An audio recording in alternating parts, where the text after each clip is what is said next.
Hey, what's up guys? Welcome to my YouTube channel. Today, I'm going to talk about how to get things done efficiently.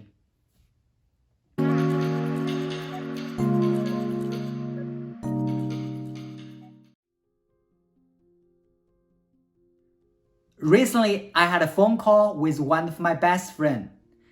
He has a lot of things he wants to accomplish. For example, he wants to live a healthier life by exercise more regularly. He also wants to achieve financial independence by investing his money wisely. Also, he told me he wants to improve the relationship with his family members. At last, he also wants to get promoted at his work. But as time goes by, he doesn't seem to get any of those done. He was confused, and I told him maybe it's because you need to prioritize all the things you want to do, because all of us have only 24 hours a day. You cannot achieve everything you want. You have to make sacrifices and choices about what you want to be. So after our discussion, I started to ask myself, what are the steps we need to take to help us prioritize all the tasks? First and the most important thing is to set clear goals. In that step, first you need to narrow down what you really want to do. And secondly, you want to be very clear about your goal. For example, you can use the so-called SMART goal. For example, for his fitness goal, he might be put down as at least exercise 4 times a week with a minimum 30 minutes for each session. After you set up your goal, the second step is to write down all the tasks you need to do in order for you to achieve your goal.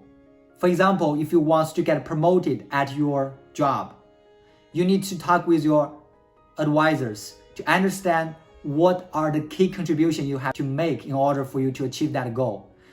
After you put down your tasks, you can start to categorize based on the importance and urgency.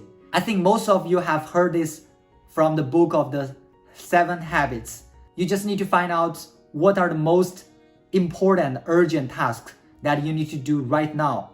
For those that are important but not urgent, you want to set a schedule to make sure you keep track on them. For the tasks that are urgent but not important, try to find a delegate or try to find someone can do for you.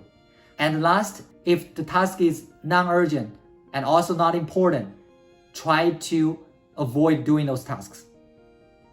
Sometimes you might also consider how much effort you need to finish those important tasks. If one task is less urgent, but it takes just less effort, you might prioritize them over the ones that take longer time. Just get it out of your way will give you a momentum to keep your other project going. After you close each task, you need to regularly review your list. Maybe some of the priority shift.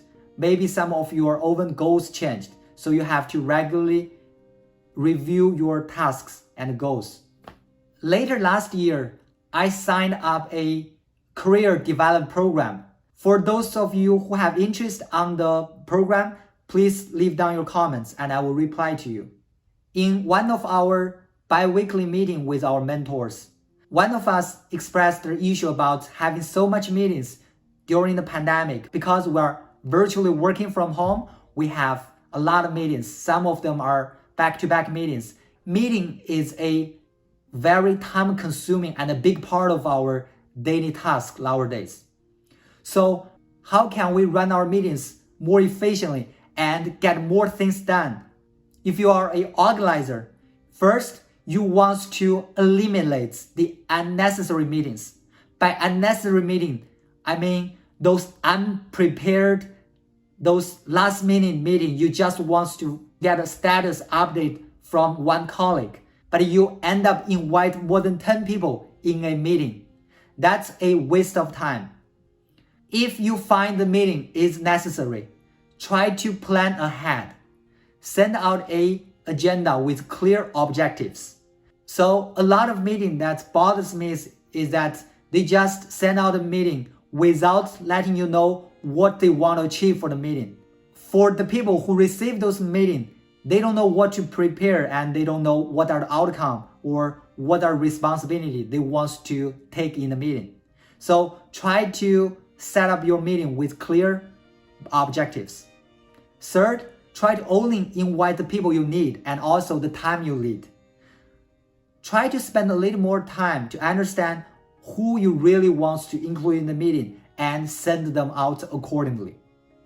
Next, if you want to seek some decision making in the meeting, I would recommend you to reach out to the key decision maker in advance. Few years ago, when I scheduled a lot of design reviews, I didn't do a good job to reach out to the key decision maker in advance.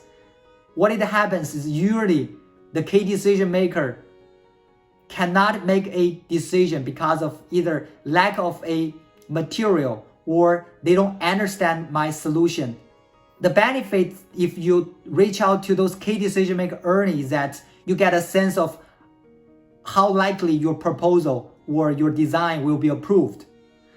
And also, you can start to make some modifications or improvements before you even start meeting. Last, if you are the organizer, you want to steer the meeting back on track if the meeting goes off topic. I think most of you probably have experienced that you came into a meeting and a bunch of people are discussing something off the topic and they go on and you start to lost your interest and you don't want to engage because you feel it's a waste of time. So as a meeting organizer, you are responsible to make sure not to waste everyone's time. Okay, that's what you need to pay attention to if you are an organizer. But on the other hand, what if you are a participant? First of all, as a participant, same thing. Try to decline the unnecessary meeting politely. If for any reason the organizer didn't do a good job, you don't want to waste your time to participate in those meetings. Second, ask for join a part of the meeting instead of the whole meeting. For most of us, the chances to attend the full session is slim. In most cases, just a portion of the meeting will be relevant to you. Either you need to present some material or provide your input. Next, if the meeting you feel is relevant and you want to join, try to ask the organizer what's the specific input they want from you.